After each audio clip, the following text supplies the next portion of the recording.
all fingers are not of the same length. People are different and they have their own unique sets of differences, strengths, and abilities. If you prioritize people over process, then this video is for you.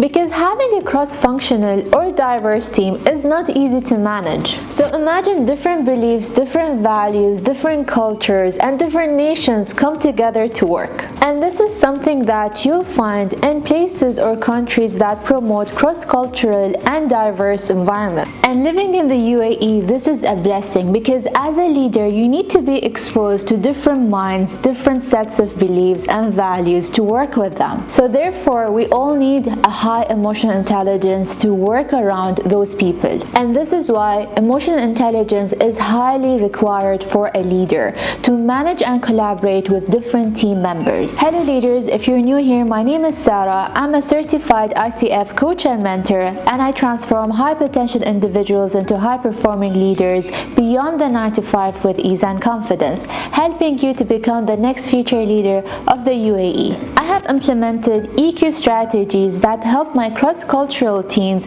to collaborate better and work together as one. And of course, it all starts with communication. Just like Thomas Erikson mentioned in his famous books, he presented a model of personality types based on 4 colors: red, yellow, green, and blue. This model can be applied to classify teams based on the dominant characteristics typically associated with each color. Here's how teams might look accordingly to each of the profile. So here is how each team will look according to the profile color. And by the way, Thomas Erikson never spoke about teams. It's always about the individuals. But therefore, saying that we work in a cross-cultural teams, and this is why I came up with how to manage or how to link your team based on their color profile. Red team, these are the doers and movers. Yellow team, the energizers. Green team, the stabilizers. And blue team, the thinkers. So the characteristics of a red team is basically more of goal-oriented and decisive. They're even dominant in some aspect. Their strengths is basically they're great at taking charge and making quick decisions. They thrive in competitive environments and are focused on achieving results.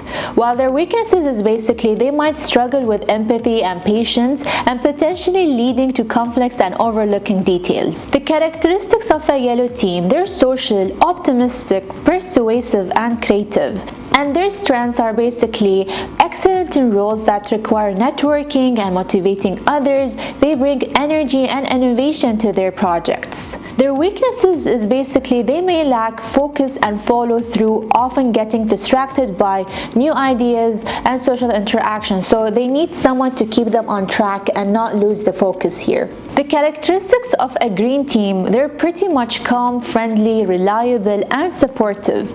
Their strengths are basically they excel in creating harmonious work environment and are good at mediating conflicts and building team cohesion. And their weaknesses are basically their aversion to conflict and change, which leads basically to stagnation or a lack of initiative in critical situations. And finally, blue team. They're pretty much analytical, methodical, systematic, and detail-oriented. And they're often introverts. And their strengths are basically comes into their analysis and planning, ensuring that no detail is overlooked. And they're excellent in roles that require precision and systematic work. Their weaknesses are basically they may be seen and overly cautious or indecisive because they spend a lot of time gathering information and assessing risks. So they invest in POC more than actually starting with the work itself. So understanding these color profiles or characteristics will dramatically help you to improve the way the team works together. So try identifying your team's colors and see how you can lead them effectively. Work with me if you want to become the next future leader of the UAE. If you like this video, subscribe and leave a comment. See you in my next video.